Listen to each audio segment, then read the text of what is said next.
Jonathan. Sammamish representing. There we go, Eric. What's going on? We're now live on YouTube as well, live on TikTok and IG. The toughest team you played when you were at Skyline. I'll get into that. Let's do it. We're live on YouTube. Appreciate you guys joining out. We're having a comment on, excuse me, sorry. My bad. Boom, boom, boom.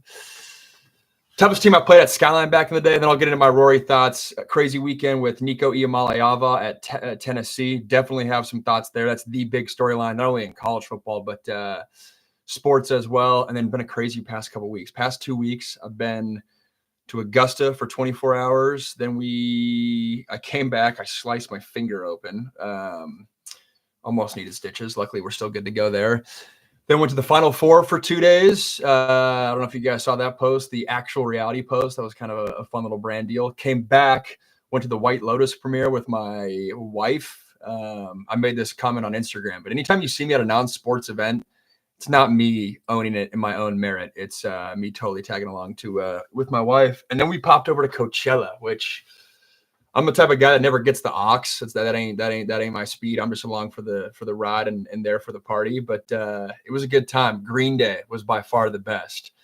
Drop a like if you're a Green Day fan. But to see Time of Your Life in person to close out Coachella, that song gives you all the feels. As a nostalgic dude myself, gives you all the feels. But in terms of nostalgia, I'll hop right into that. Who watched the Masters? We had Rory getting it done, and so many thoughts here. I mean, very rarely in the sports world, I feel like do you get something where like all feels right, like it just, the timing's right. It was Tiger that way in 2019. I'm a huge LeBron fan. It felt like it was LeBron in 2016 when he won with the Cavs. Like, finally, that might be a hotter take because a lot of you guys out there are LeBron haters. Fun, quick little side nugget. I was at Game 7 in 2016. I called up Steve Sarkisian, my head coach at the time, and said, Coach, I got a ticket to Game 7. Is it okay if I miss a Wednesday workout? Or it wasn't Wednesday. It was a Friday workout. No, it was a Wednesday. I think it was a Wednesday. Fact check me on that, but I think Game 7 was a Wednesday. So I missed the workout, had to make up for it, gained some street cred, flew up to the Bay Area and saw Game 7. But anyways, Rory, crazy.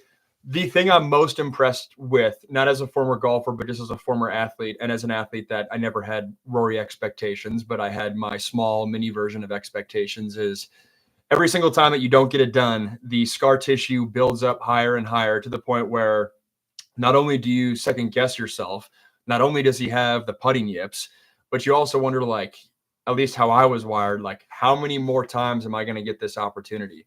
When I was in all those quarterback competitions back in the day, you always wonder, like, if I don't win this one, what's going to happen? What's going to happen next? If I don't play well in this scrimmage, what's going to happen here? Am I going to have to transfer? And that's obviously not the best way to think about things, but that is human nature and a huge thing that I had to work on when I saw a sports psychologist. And I'm sure Rory's the same way. I saw a sports psychologist my first 2 years at USC, second and third year. And a big thing, getting out of the snowball effect thought process where, again, I was wired of, hey, this big Saturday scrimmage, if I play well, then I cement myself, then I'm leader in the clubhouse in terms of, trying to win the starting job, and you get going down that snowball effect. The negative side can also exist. And for Rory, he had to be thinking on 18 before he missed that putt. If I miss this putt, here we go again, So that's by far the thing I'm most impressed with him is the ability to hang in there, stick in there. And I don't know if you guys saw his post-game presser, but I think mental health in sports has come such a long way. And I was having this conversation yesterday with someone where I think we need to get out of the whole term of mental health awareness in sports. I think we're aware. I think the sports world's taken a huge step the past 7 years with that. And it almost needs to be like mental health action now and get out of the mental health awareness space, which my wife's big into that space. And, obviously mental health awareness is good. But I do think any coach you talk to nowadays is no one's pushing back on mental health. No one's like, oh, I'm not pro mental health. But I bring that up with Rory because you watch his post-game presser and he is literally talking about how nervous he was before the first shot, about how crippling the nerves were, all those things. And you would have never got that out of Tiger Woods. One, because Tiger's wired differently, but also it was a sign of a weakness 10 years ago. Maybe 12, we're 20, we're getting up there, 2025.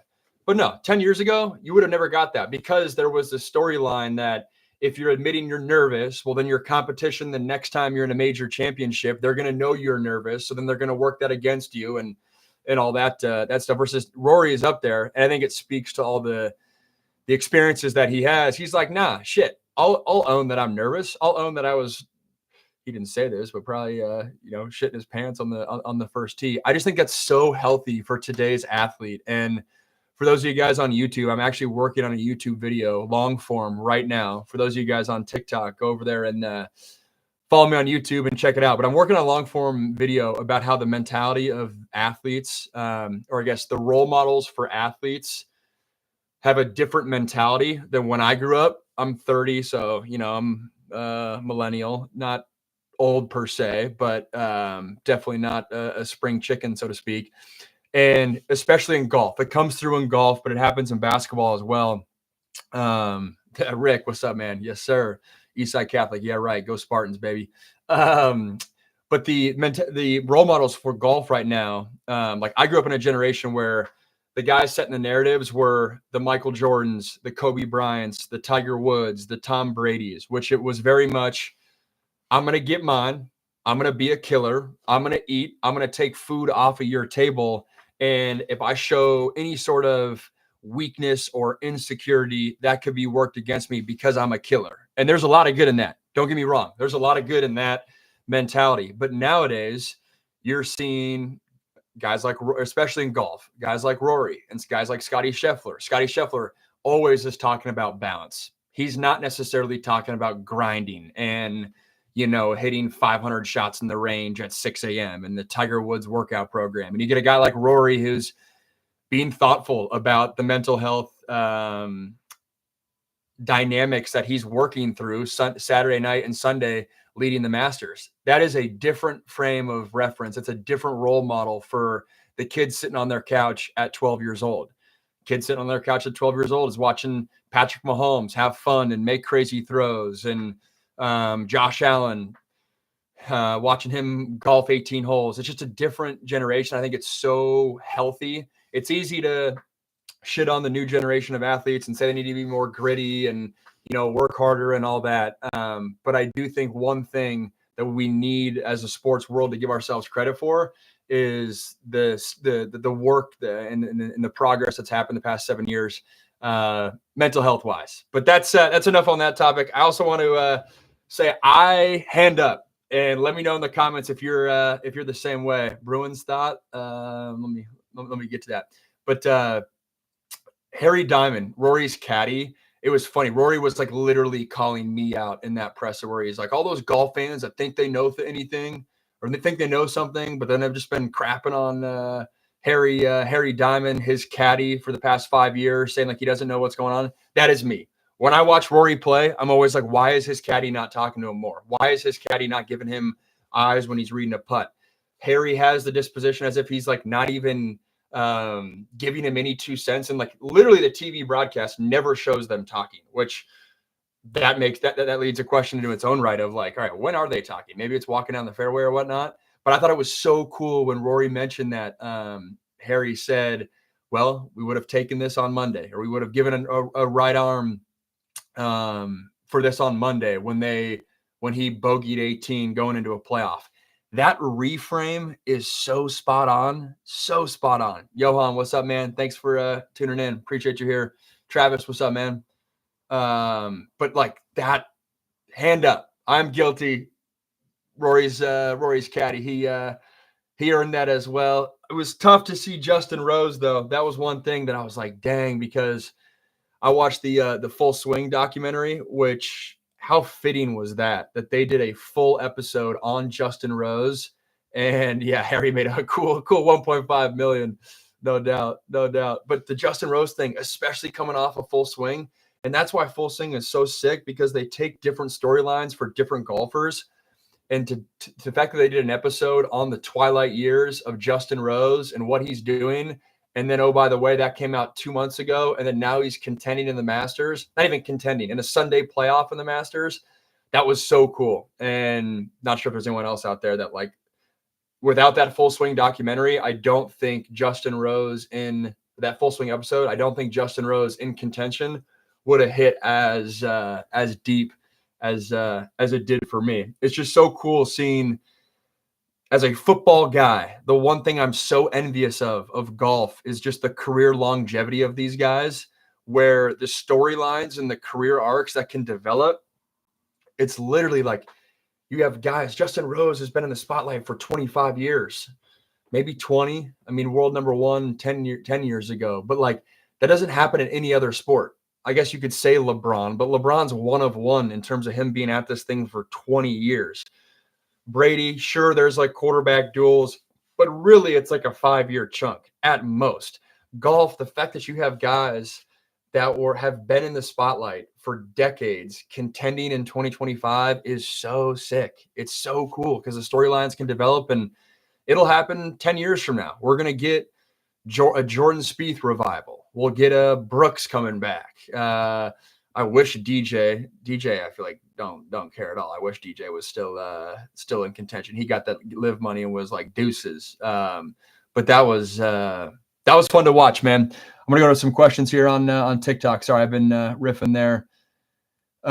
Season's over, missing the content. Giants fans here. Thoughts on Shedeur? Little break. Then I'll get into my thoughts on Nico Iamaleava, the Texas controversy. I've still been cranking out some football content.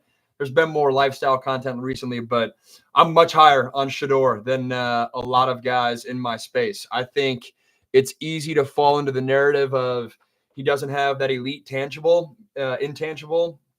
or I guess I don't know how his intangibles are. People probably don't talk about that much, but his skill set, he doesn't have that elite skill, but to me, he can play quarterback at a high level, and anticipation is like in his DNA, which to me, that is one of the most important factors. 2 factors that I look at when I'm trying to see if a quarterback can translate from college to the NFL is, 1, what's the average difficulty of their completion, of their average completion. Here's another way to word it. If you're sitting in the air raid offense and you're having a bunch of go balls and bubble screens on one-on-one coverage, that's not as hard as you're consistently being asked to throw guys open and back shoulder throws and curl routes behind a linebacker in front of a flat defender. You're having to throw a comeback on the far hash to the outside sideline. That factor is a factor of why I think a lot of people underestimated Justin Herbert. Justin Herbert, his last year at Oregon, his receivers were dropping all sorts of passes, and every single completion he had, or the average difficulty of his completion, even a little 5-yard out, you have an outside linebacker sitting right there in his hip pocket. Herbert makes that look easy. That's why he's a first-round draft pick. But to me, it's a big factor because when you make that jump from college to the NFL, every throw is going to be like that. So were you asked to do that difficulty in college? Because if you weren't, it's not to say you can't make that throw, but I've found that quarterbacks that have the security blanket of being able to just I get in rhythm by a little bubble screen. I get in rhythm by throwing a little arrow route into the flat, and then I can make my big comeback throw. That's a luxury to be able to get into that rhythm, versus if you're a quarterback that, hey, on first down, I got to throw a 5-yard out, and that's, I can't be a beat late, or that's going to be picked. And then on second down, I got to throw a dig route behind the linebackers in front of the safeties. Oh, and then the very next play, I got to throw a back shoulder fade. That's a much, much, much more difficult progression that I do feel like Shedeur had to do throughout his college career. I saw Dan Orlovsky's comments about, throw out like 3/4 of his clips. I'm not there. I get what he's saying. To me, I think you could say that about almost every college quarterback. I mean, you could throw out half their throws for sure, to the point that I was just making. I don't think Shedeur is in the stance of, hey, throw out 3 out of every 4 throws. I think the fact that he had to navigate the pocket the way that he did with his poor offensive line, I'm much higher on Shedeur than most people. I take him at 2. I I just think you only get so many shots if you're the Browns drafting that high. Taking a few more questions. A lot of Skyline love today. Love that. Love that. A lot of Skyline love. I wish, I guess I can alter the camera with the Skyline helmet. There we go, baby. Am I tight with Heaps? I follow him on social media. I'll, shoot him a DM every once in a while, but I need to catch up with him, man. I'm actually set to speak at the Elite 11 this summer, which will be fun. I'm talking to those guys about my career. I sat in those guys' shoes, and everyone in that room, when you go to Elite 11, it's 20 quarterbacks or so. Maybe it's now actually down to Elite 11. They all think they're going to make it. They all think they're going to be a first-round pick, as they should, right? You got to think that you're the dude. But the reality is most of those guys will not be first-round picks. In fact, most of those guys will probably not have the college career they expected. And so sharing my story, and then also some content strategy, social media branding type of situation. Me procrastinating work and stumbling across your life. We love that, Rebecca. We love that. Thanks for hanging. YouTube, what do we got there? Can he translate those difficult throws? Digging the lifestyle content, gives it a great balance, flair in between the season, man. Travis, appreciate you, bro. I'm in a little crossroads with my content. If you guys have been following me a little bit, most of my peers in the sports world, they basically kind of only give you sports takes, right? They're only giving you, if they're a football guy, they're giving you their football takes. For me, and it's the fine line. You get some people that say you got to niche down and you got to stick with one niche. That's how you grow. Then you got other people. You could give a whole TED talk on how you are the niche and go wherever you want with your content and whatever interests you. If you follow here, if you're hanging on the live stream, I lean more towards the latter of, hey, I got a lot of different interests. We're going to take the content wherever it goes, but it's not lost upon me that it can leave the average follower a little confused when I'm at Coachella on a Sunday, when I'm golfing on a Saturday, and then I give you a hardcore X's and O's whiteboard film breakdown. So I'm aware that is that's a little unique, but we're going to keep rocking and rolling with it. Appreciate all the action on TikTok. What do you have to make as a backup quarterback in the NFL? Some talented quarterbacks are good backups. What's my handicap in golf? Just got down to an 11.1, baby. 11.1. Golfing this Friday too. The road to the single-digit handicap is active. Jackson, what's up, dude? Hope all's well, man. Tell your pops what's up. Become a Skyline Sports analyst exclusively. Love that. There we go. Wait, is that who I think it is? One sec. Yes, it is. Farno, what up? Farno, how we doing? YouTube videos rock as well. Appreciate it, man. Hey, you guys are like this because the comments are right back to back. Someone's asking about Jared Goff, and then someone right before it said they like the lifestyle content. I'm not saying this as a flex. I say this just because it's funny how it just landed there in the comment section.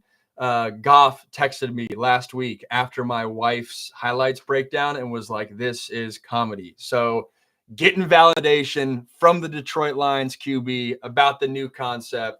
Goff's the homie, great dude. I grew up going to quarterback camps with him, so we go way back. It's fun seeing him have success in Detroit, and now he's like, dude, we're up there. He's been 8 years in the NFL. Also a big golf guy. So that was funny. If you have no idea what I'm talking about, click my profile, leave the live, and go check out those highlights. Literally, I'm making another one after I get off this after this live stream. All right, I'm gonna pop over to as promised, my thoughts on the Nico Iamaleava. I've done a lot of practice on that over the years. The Tennessee quarterback drama. It's a story in college football. I feel like it's a story in football as we're in this weird lull before the draft. People are just looking for juicy takes. Here's where I'm at with Nico. He's not the bad guy. I watched the Stephen A. Smith clip yesterday with Shannon Sharp when they're all like, oh, he's the issue, all that. He is not the bad guy. The structure is the bad guy, or the structure is the problem. The fact that he's even put in this spot where we don't have solid contracts, where it's all, nothing's out in the public. It's done through collectives and not the actual athletic department. Nico's not the problem. And one big argument that I keep hearing is like, yo, he's not good enough to deserve this money. That's exactly why he should keep holding out, because he's not necessarily a surefire first round quarterback. So you got to go get your money while you can do it. He's a top 10 college quarterback right now. Now's his window to go get that money, because it's not a surefire thing that he's going to go and have that opportunity at the next level in the NFL. Versus, I'm not as high on Drew Aller right now. I think he's a good college quarterback. But if you're Drew Aller and people are kind of penciling you in to be a top 5, top 10, top end quarterback for next year's draft, well, then maybe you don't rock the boat with NIL money, because you got a good thing at Penn State. You've got a lot of experience. Just do your business at the college level, and then the paychecks will come when it's time for the NFL. For Nico, I think there's a world where he has a 2025 and he could get into that first round draft pick. But for the same reason people are saying he doesn't deserve that money, basically saying he's not good enough to command $4 million, I think the market would differ. I think the market says that he's a, $3 million quarterback, $3.5 million quarterback. But that's why you hold out, because the leverage for potentially the last time in his career, or one of the last times in his career, is right now. And that's why he's got to take advantage of it. I will say, and I've never heard, or I haven't heard anyone really talk about this, but the big talking point with him coming out of high school, because I live in Southern California. I remember when he was like the big time guy, and this is before Bryce Underwood. Nico was the first guy. Maybe Rashada. No, Nico was the first guy in this like NIL world where it was, hey, he's going to Tennessee to get $10 million. We forget that Tennessee was not where it is now when Nico went to Tennessee. It was very much, hey, the top dog. Tennessee is a great program, obviously. They haven't been elite during my lifetime, outside of when my old play caller won him a natty, T. Martin, when I was, 3 years old. But he took a chance on Tennessee. Now Tennessee's kind of like arrived as a playoff team and whatnot. But the point with him coming out of high school was, hey, they're giving him $10 million a year, or $10 million. There was indecision. I literally remember hosting a radio show with Jeff Schwartz about this. There was indecision about how is that $10 million paid out. If you just do simple math, $10 million across 4 years, that's 2.5 a year. Well, if he's going to go to the NFL after 3 years, is that $3.33 million a year? That was kind of like crazy talk back then. Now that number kind of sounds appropriate. And I'm seeing a comment over here of like, hey, his best offer is $1 million. That's a bargain for him as a top 10 college quarterback with what the numbers out there that are being flown around. Carson Beck at $4 million. Right now, I would take Nico to start as my quarterback over Carson Beck. That might be a spicy take.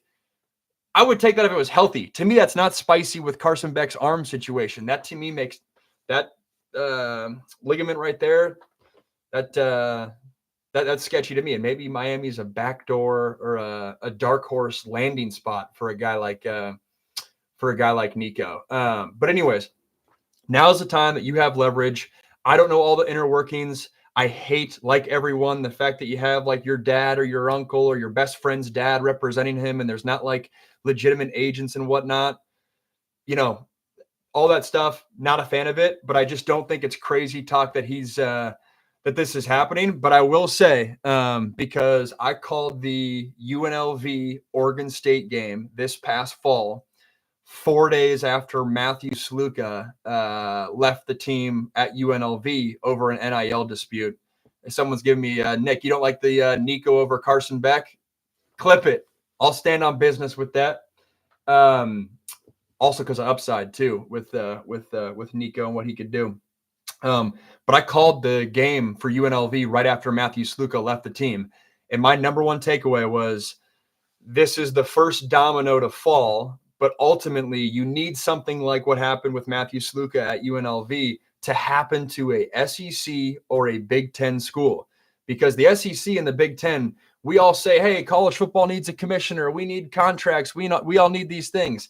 The SEC and the Big Ten don't care because they're happy. They're getting paychecks. They're good to go. You need one of these out of left field factors, a la a Nico holdout, to happen to one of those schools for them to wake up and say, yeah, maybe we should change the structure.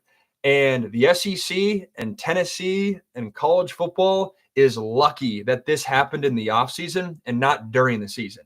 Because if this happened during the season, imagine, I haven't looked at Tennessee's schedule, but imagine if this is happening 1 week before college football starts. Then Tennessee's scrambling to find their starting quarterback. They had one guy take all the reps all offseason, all the primetime matchups that ESPN, or in the SEC's case, it's ESPN, but if it was a Big Ten school, if it was Fox, like imagine if this is happening in August, in September, in October, or the big one that it's only a matter of time before something like this happens. What happens if a Nico type guy holds out over an NIL dispute before a college football playoff game? What happens if Tennessee's going on the road to Ohio State again, in Columbus, horseshoe, made for TV, all that, and he backs out over an NIL dispute? And you're going to say, oh, Max, that'll never happen. Well, let's say Nico, let's say a collective does something shady and says, hey, we're going to give you $100, obviously not that much, and they give you $50 instead. And you're the quarterback of the team. You're trying to be the leader of the team. So you kind of say, hey, I'll ignore it. It's all good. It's kind of like the Matthew Stafford thing with the Rams, where he's like, all right, I'll keep playing this season. You guys restructured my contract, but you better believe, I'm coming at some point for my money. Well, what happens if a Nico type guy does that, looks the other way, trusts that good people are going to do the right thing, keeps going. Before you know it, it's the college football playoff. He's got all the leverage in the world.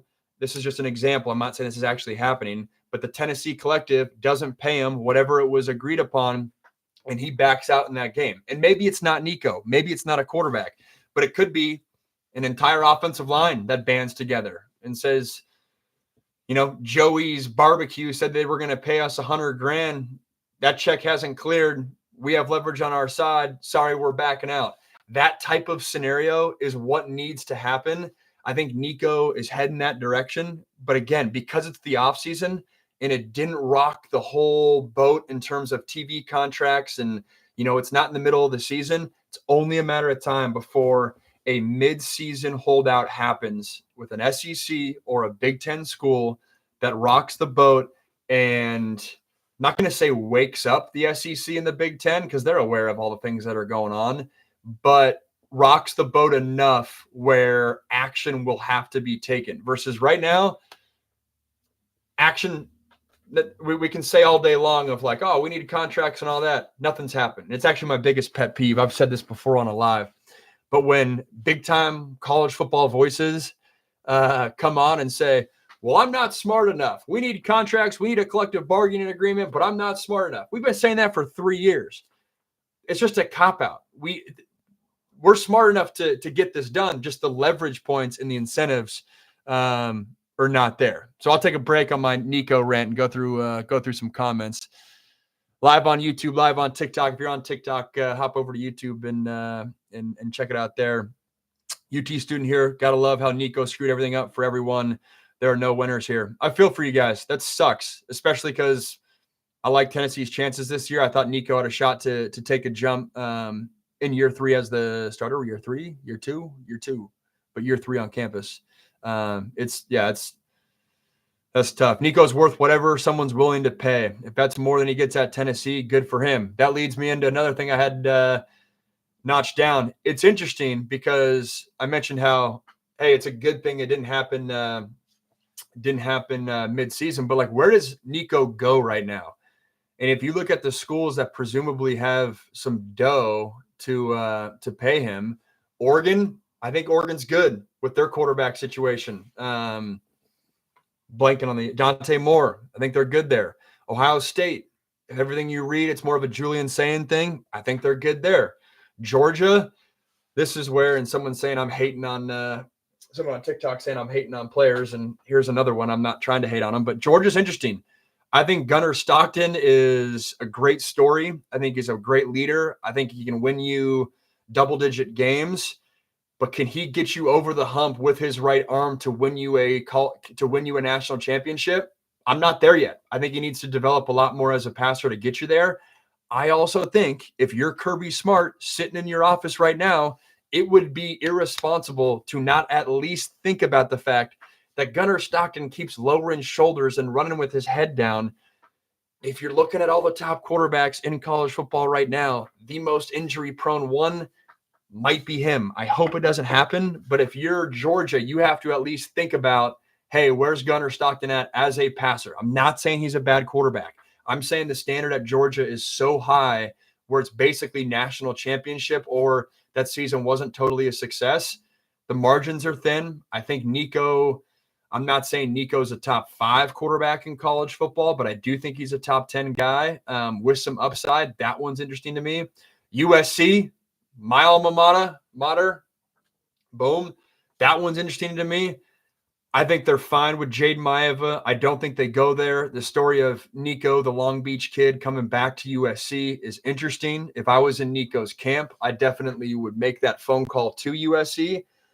But for a lot of reasons, but one that really sticks out to me, I think Lincoln Riley is very wary of taking in a transfer quarterback in a time when he's trying to develop culture. And I think in hindsight, and we'll find out in his book in 20 years, I think he would not have been as aggressive in the transfer portal, or I think he would have done things differently in the transfer portal in year 2 because he wasn't able to establish the culture of guys that he wanted, because it was like a mercenary all-star team vibe that I think he's very, I don't know this to be the case, but me reading between the lines, I think he's very wary of falling into that culture, that I don't see him taking a transfer quarterback. Miami is interesting. Again, Carson Beck's elbow. I haven't looked at Miami spring ball updates, so let me know if I'm wrong, but I don't believe Carson Beck has thrown yet.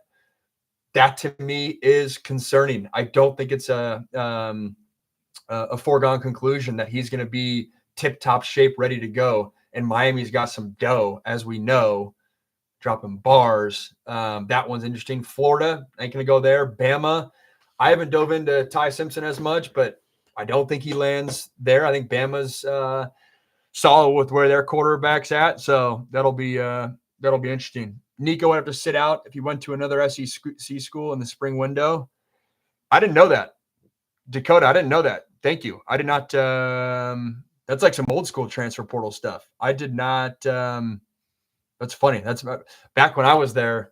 That's one thing, a misconception about the transfer portal. When I was in college, 2013 to 2017, the transfer portal, like the actual structure and the movement, it operated more similar than people realize. There was still like, I actually, when I transferred from USC to Pitt, I didn't even meet with Clay Helton, my head coach, which is a different dynamic. I just went straight to compliance, and I was like, yo, I gotta transfer. Everyone knew I got beat out by Darnold, and everyone knew I had to leave. So I went straight to compliance, and they have you fill out a form, and then they like pop you into some database that then emails out all the athletic programs. And for the most part, to make a long story short, it basically notifies every school that, like, hey, Max Browne, this USC quarterback, is in is again, it wasn't called the transfer portal, but it was like, he is eligible to transfer to another university, And so the operation was similar, but at that point, 2013 to 2017, that was big of, hey, graduate early or as fast as you can. So then when you transfer, you're a grad student, and to whoever left that comment, you don't have to sit out. That was the big thing. So my ass, as a quarterback who lost 2 competition battles at USC, there was a fire under my ass to do not drop that random comm class, because you need that credit to make sure that I graduated in 3 calendar years, but it was basically I graduated in December after my redshirt sophomore year, which was significant because that gave me leverage to, if something sketchy happened at USC, I could transfer with 2 full years, 2 full off seasons, 2 full seasons to a different school and not sit out. That was like the game within the game. So remember, guys would like drop a like 2-unit class that then would make them have to wait through another spring to transfer, and they would like screw themselves because they didn't just get a B on like a random 2-unit class to keep their eligibility clock rolling. I don't know. That's stories from back in the day. How you feeling about Malik Murphy and the Beavs? I don't know how the Beavs got Malik Murphy, but good on them. I'm I'm hoping to call another slate of games with the CW this year. And hopefully I get a few Oregon State games. So that'd be cool too. What advice do you have for former athlete who finds themselves broadcasting? Dylan, great question. And it's cool. I'm actually working on a YouTube long form video right now. I'm interviewing a bunch of my different broadcasting peers and asking them that same question of like, what advice do you have for young guys getting into broadcasting? It's a question I get all the time. And it's going to be like advice / how has the sports media landscape changed since you've got into the business? And so some of the guys I've worked with, they've been in it for 2 decades. Other guys, they leverage more of social media, and kind of that was their ticket into the industry. So I'm making a little montage video of that. But that doesn't answer your direct question. I'm biased, but I always say you got to leverage content. And if you want to be in sports broadcasting, you do not need a Fox or ESPN to take a chance on you. That is an absolute blessing nowadays. It now gives everyone a voice. Everyone can hop on a camera right now and give their 2 cents and give their sports takes, which, makes the industry more crowded, so to speak. But it's a luxury where a guy like me can do full-time sports broadcasting and content without necessarily working with an established network year-round. I work with CW in the fall, but year-round. That's amazing. That is a huge upside of the opportunities of what social media has given us. I know there's downsides as well, but lean into content, not only from a like getting a following standpoint, but also it gives you reps, right? Like I'm sitting my ass down right now. We've been filming for 36 minutes. I've been talking straight the whole time. So you get reps at getting in and out of sentences and flow and navigating notes and questions and all that. So that's always my big advice. Hey, I just want to ask and tell you if I'm cooked or not as a 5'7", 188-pound 7th grader trying to play D tackle. You are not cooked. 188 pounds as a 7th grader. That's pretty big, right? You're good. Dude, just let puberty do its thing. Maybe get in the weight room. I started lifting in like 8th grade responsibly. Don't do the janky RDLs. Don't do the janky back squats. Don't have some hardo dad in there that's telling you to put more weight on the bar than you can handle. Especially if you're trying to be a defensive tackle, the most important thing for an interior lineman, make sure you can bend.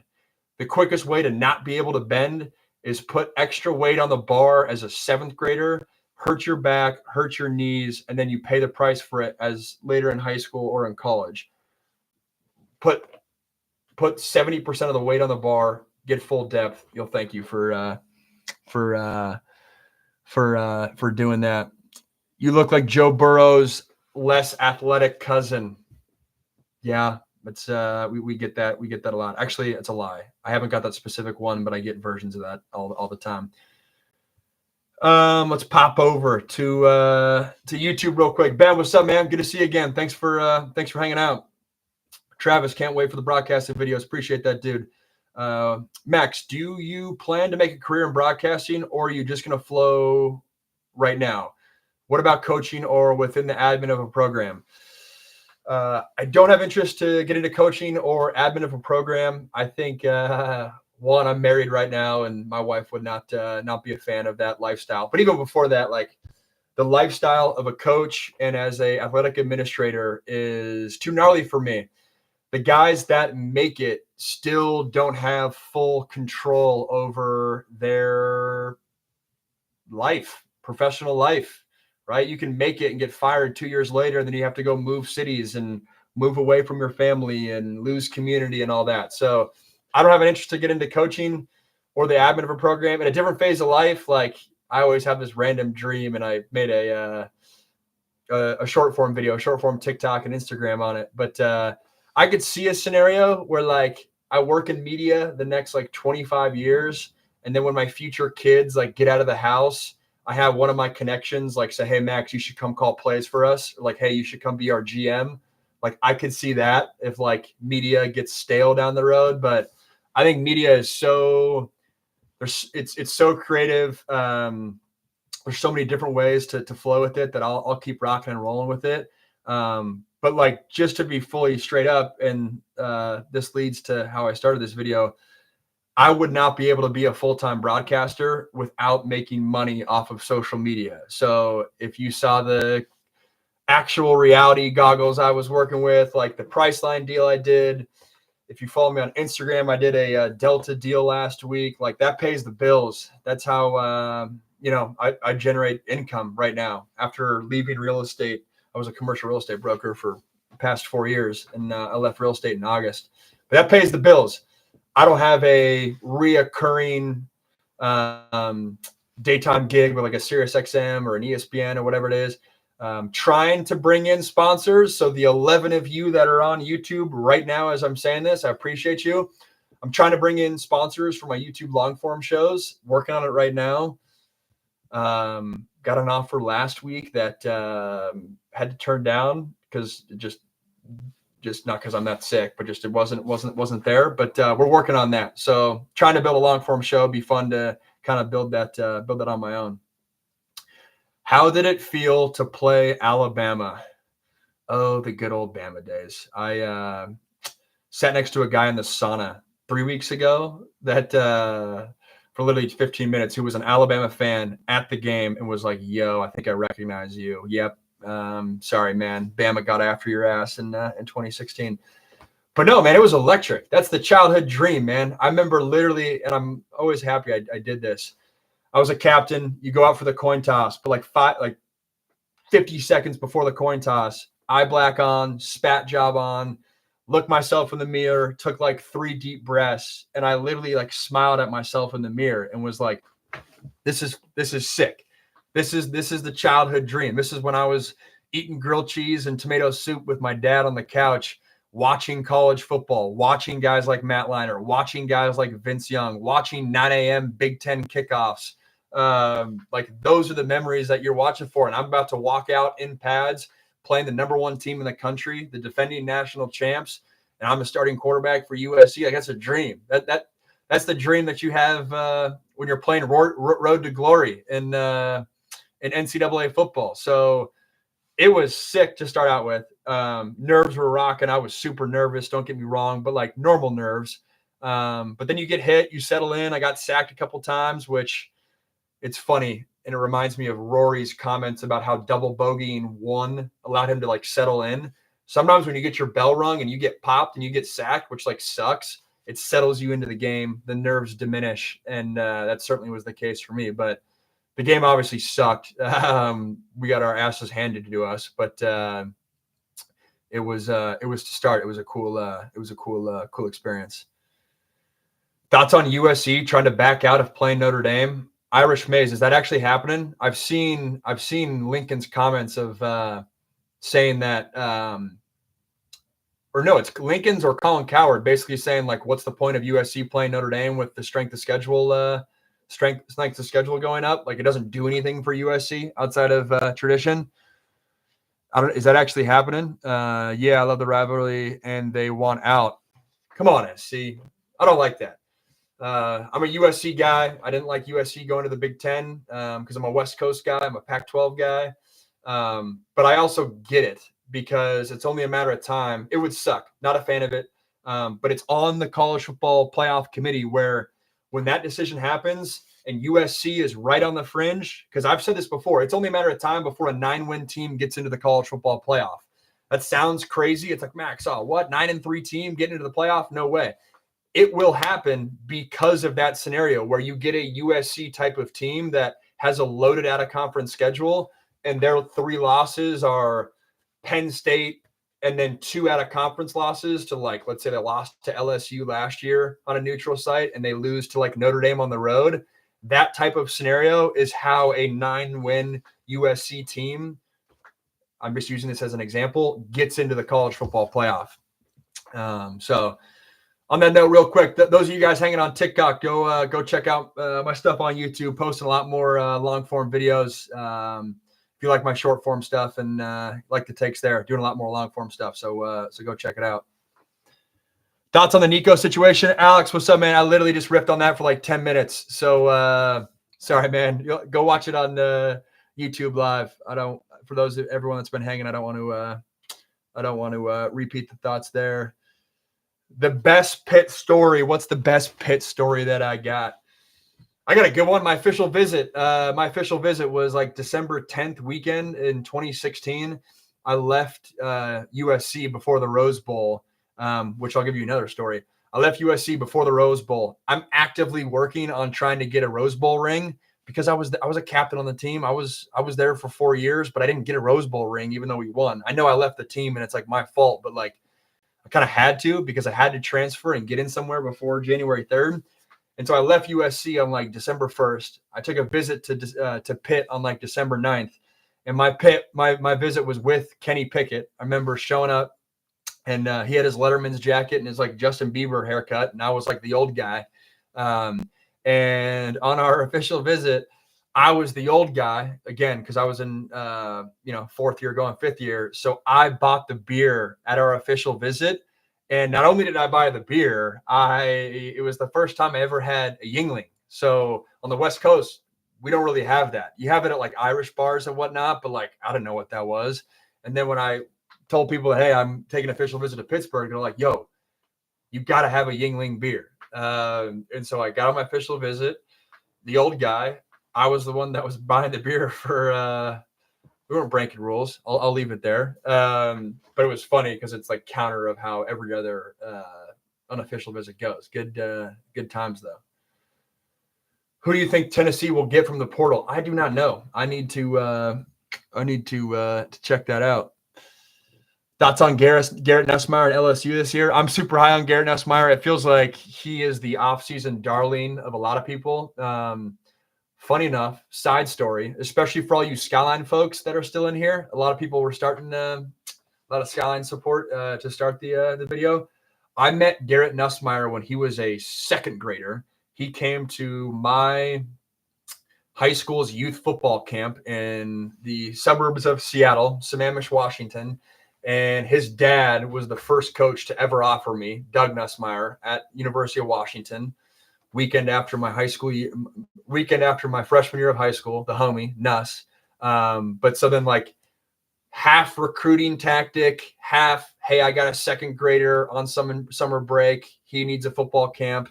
It was Garrett Nussmeier. So they came to my football camp, or like my high school's football camp.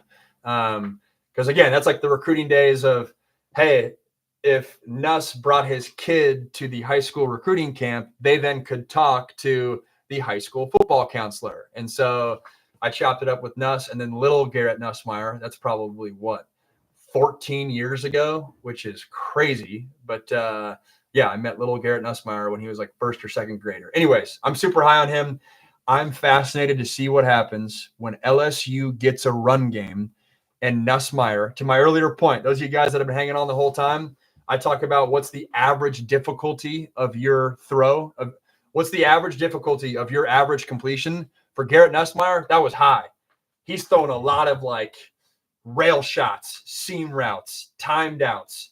Like they're rolling the ball out and saying, Garrett, go put up 45 points for us. So, or I guess maybe go throw for 350 yards so we can get 10 in this game. If LSU can get a run game and Garrett Nussmeier has play action to leverage, which I do not think he was able to do a lot last year, look out. He could ball out.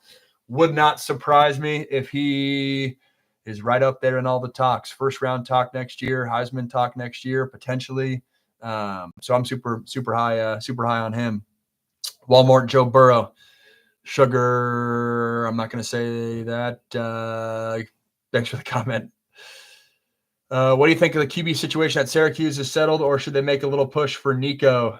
That's interesting. I need to study up. I gotta lock in with where things stand for Syracuse's quarterback situation. Here's what I know. Again, similar to the point that I just made, Kyle McCord. Also, by the way, go check the data.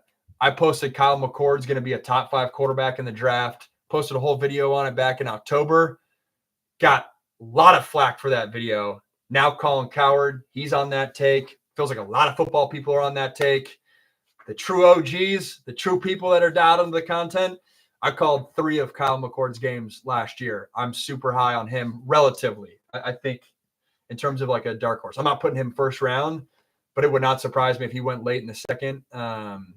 I think he was asked to do a lot at Syracuse. And as a result of the question, Syracuse is going to have a huge void there to fill at the quarterback spot. Boom, just joined. So I don't care if you talk about this, but do you think Nico's in the dark in a lot of this? Yeah, Logan, thanks for the comment, man. I talked about Nico for like 10, 15 minutes, so I won't rehash everything. But do I think he's in the dark? The short answer is I don't know. It's a good question, though. I'm assuming you're talking about like, hey, he's just doing his thing, and then what his dad or uncle or whoever it is then negotiating with programs on the side. Maybe. I don't really know. Travis Wilson, what's my go-to beer off the Yingling question? Big Modelo guy for sure. Shout out Modelo. Coors Light and Kona Big Wave. Fun fact for you guys.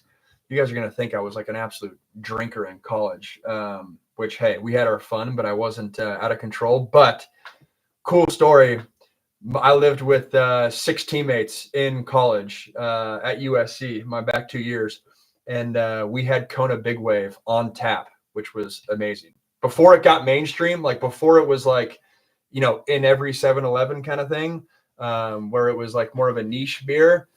Yeah, we were dialed. We had that on tap. We had that and grapefruit sculpin. So we were sophisticated college kids, but it made for a good time, man. Jonathan, thanks for the follow, man. Appreciate you, dude. It's Joe Burrow. Nah.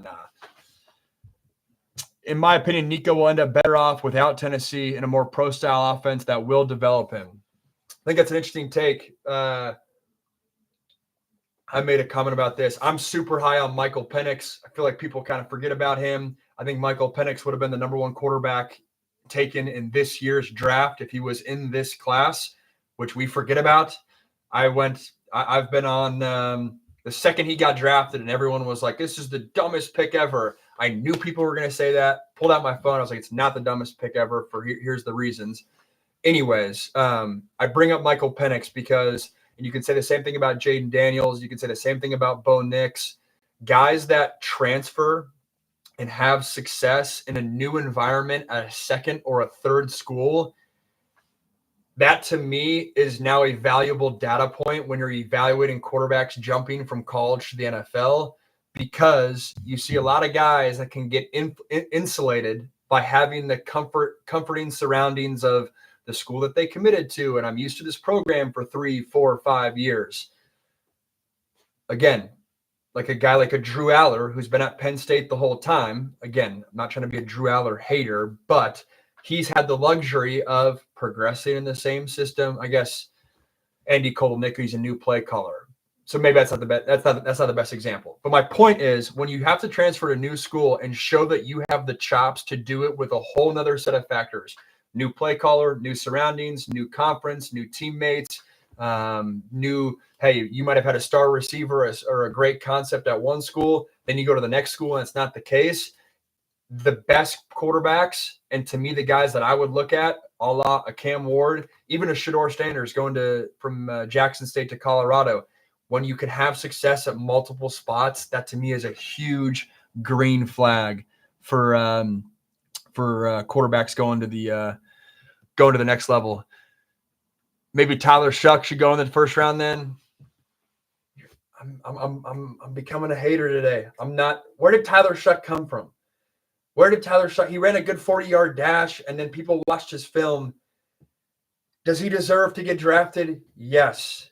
Would it surprise me if he makes an NFL team? No. Is he a first-round quarterback? No. Like, that is no. Tyler Shuck is, 24 years old. If you give a lot of quarterbacks 6 cracks at college football and 6 years of settling in, there's a lot of guys that would have success. He's 26. Thanks, Garrett. I did not even know that. Yeah, no. Someone asked me about, where was that? The environment at Notre Dame. I lost the comment, but Notre Dame as the USC going on the road. I went my freshman year and my sophomore year. Notre Dame is top three. It might be one. There's just that road environment was crazy. We got off the bus. Lane Kiffin had just got fired a couple weeks earlier. So Ed Orgeron was our interim head coach. We get off the bus.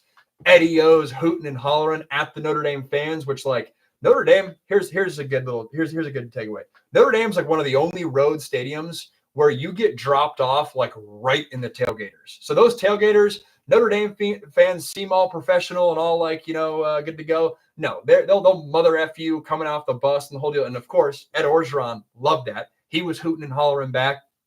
And that was an awesome atmosphere as a true freshman quarterback to go on the road. That's when Notre Dame had grass too. So there's like a certain purity with it. That was amazing. Do you think that Oregon with Dante Moore and a weak schedule can make a push? I do. I'm optimistic about Dante Moore. I called Dante Moore's first college start.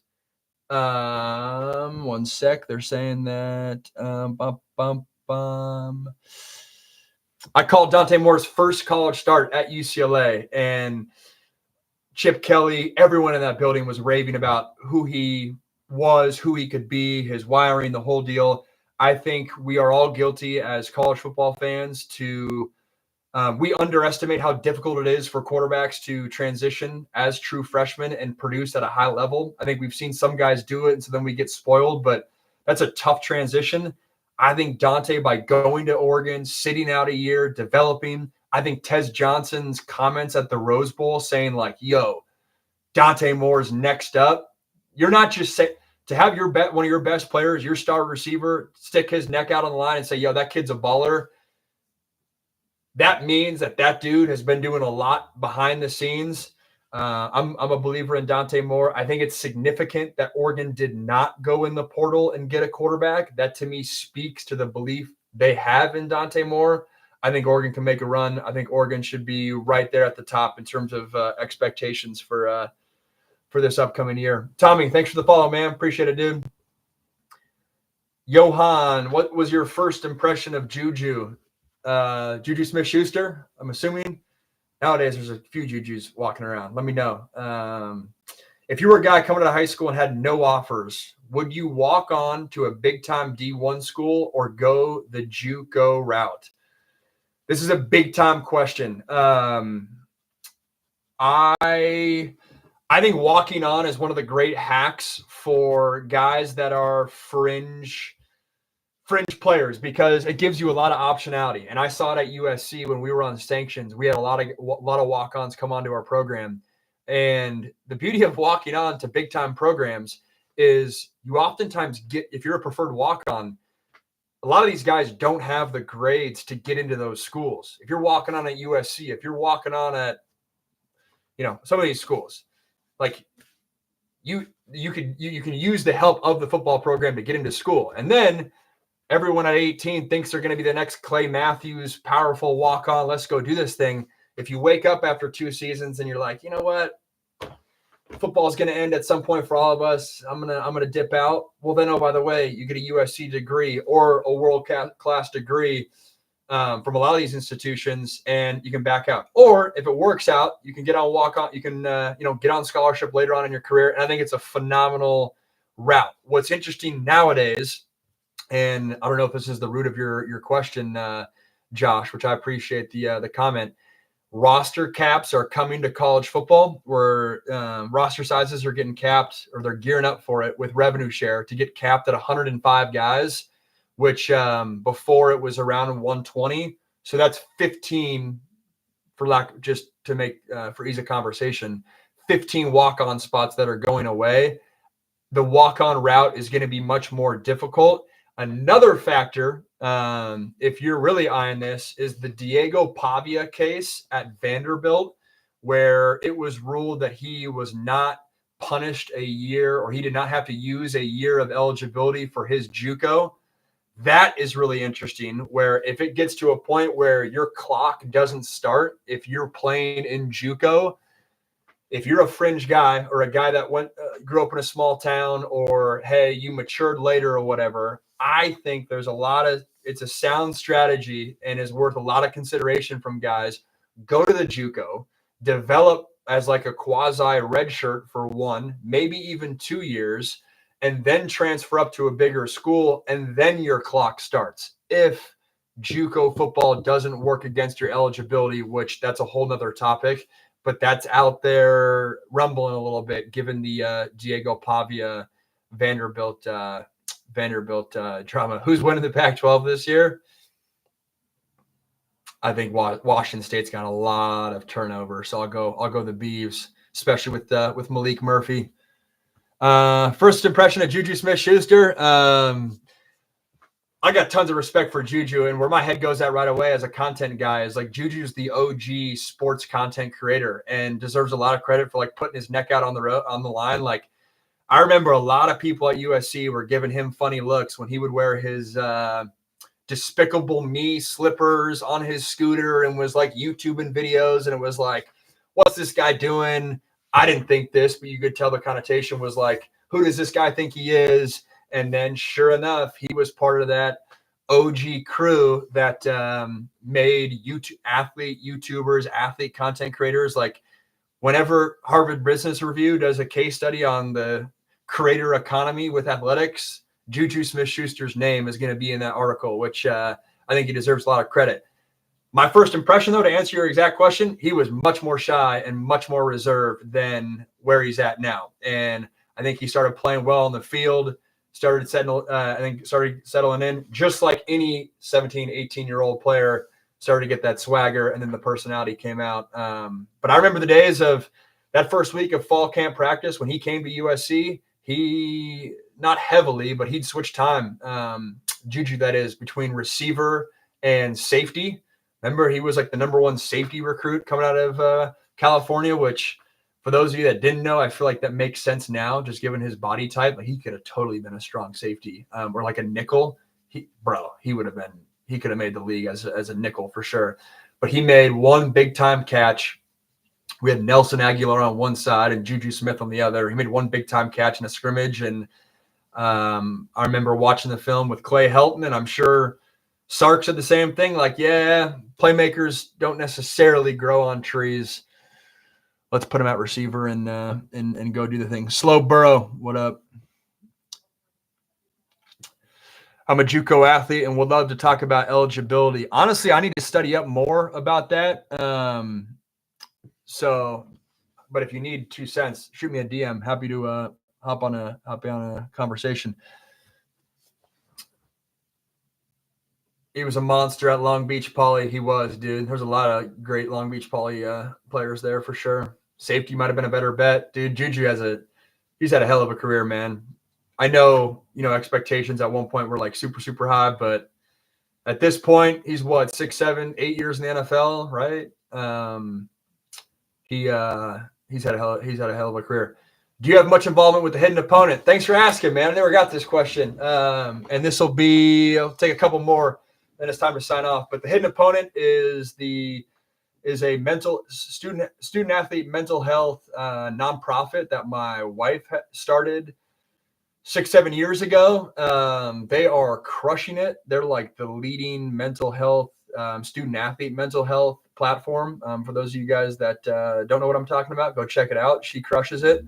She gave a TED Talk in 2017 on student athlete mental health. And then her personal brand took off from there. And then the hidden opponent established from there. But long-winded way of, I do not have direct involvement there. I go to the dinners, I keep tabs on what's going on, but Vic runs the show and they've got a whole team and a CEO. And so I follow all the posts, and just being married to the founder, I, get updates, but I'm not directly involved. Would you have preferred to play in the NIL era? Hell yeah. If I played in the NIL era, I missed out on 7 figures, bro. So, of course, I would have liked to play in the NIL era. That would have been a blast.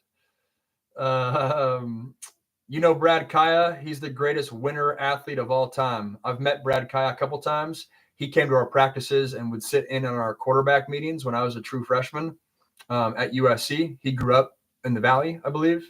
I don't know him as like the homie, but we're not close, but I've met him a couple times. Crazy take. Browns are going to trade for Bryce Young. You want another cool little story? I flew to Charlotte last July, got on my plane, and Bryce Young was on my plane sitting first class on a flight to Charlotte, which you would imagine there's tons of Panther fans on this flight. But like no one talked to him. And I think it's because like he's small, he's little, and so he doesn't look like a professional athlete walking onto the plane necessarily. Like obviously once you know who he is, like it's like, all right, it's an NFL starting quarterback. But it took me by surprise. I was like, we're literally on a plane flight to the hometown. Like if you're in Seattle and Russell Wilson's on the plane, if you're flying to Seattle and Geno Smith's on the plane, if you're in Seattle and Marshawn Lynch is on the plane, everyone and their mothers is freaking out on the plane. Bryce Young was on the plane. Like literally, it was like no one said anything to him. It was wild. I met Bryce when he was a ninth grader at Cathedral High School. I used to train there on Sunday mornings at USC. And I met him. I was the USC quarterback, and he was like the up-and-coming young gun in the area. And so it was good to dap him up real quick. Max Browne, the man, the myth, the legend. Salute, RB. What up, dude? Michelle, what up? Cathedral in SD. Nah, sorry, Cathedral in LA, just over the hill. I used to do quarterback trainings there. In your opinion, why do NFL quarterbacks fail? We got to do another hour-long live for that. All sorts of factors. But I would say that most NFL quarterbacks fail just because of their surroundings, the pieces around them. I think there's a lot of quarterbacks, especially in recent memory, that like you get them in a different situation. They could have hung around the league a lot longer than they did. That's just one point of many. So if that gets clipped, then I'm sorry, but that's a loaded question. Are the Vikings not in the perfect position to take whoever they want in the draft? Remind me where they're at in the draft again. Do I come back to Skyline Sammamish ever? Coming back this summer once, I believe. I'm playing in the golf tournament. One of my best friends is the head coach at Skyline, so I'm playing in the golf tournament. That'll be a blast. Or at least I'm gearing up to play in the golf tournament. But I only get to the Northwest a couple times a year nowadays. LA's home. Love the Platte. Love Sammamish. My brothers live in Snoqualmie. Loved growing up there. So many great memories and great people. But I don't get that many trips up there. Max, where's my father? Haven't seen him since 2021. I don't know, dude. What's going on? You got to give me more than that. KJ, where's your father? Coach P. You know Clark. You know it. Coach P. Cool. Just join their LinkedIn group. Ben Brewer, you got it. That's a good sign off as well. Thursday, we're doing this again every Tuesday and Thursday indefinitely. I might switch it up when we get football season because I travel on Thursdays during noon. But for the rest of spring and in the summer, I'm doing lives on TikTok and YouTube, noon to 1. Maybe we go a little bit over, but this was good. Started with a little Rory, then some Nico talk, and then dove into some random questions that you guys had. But come back next week, and we can chat a little bit more. Appreciate you guys.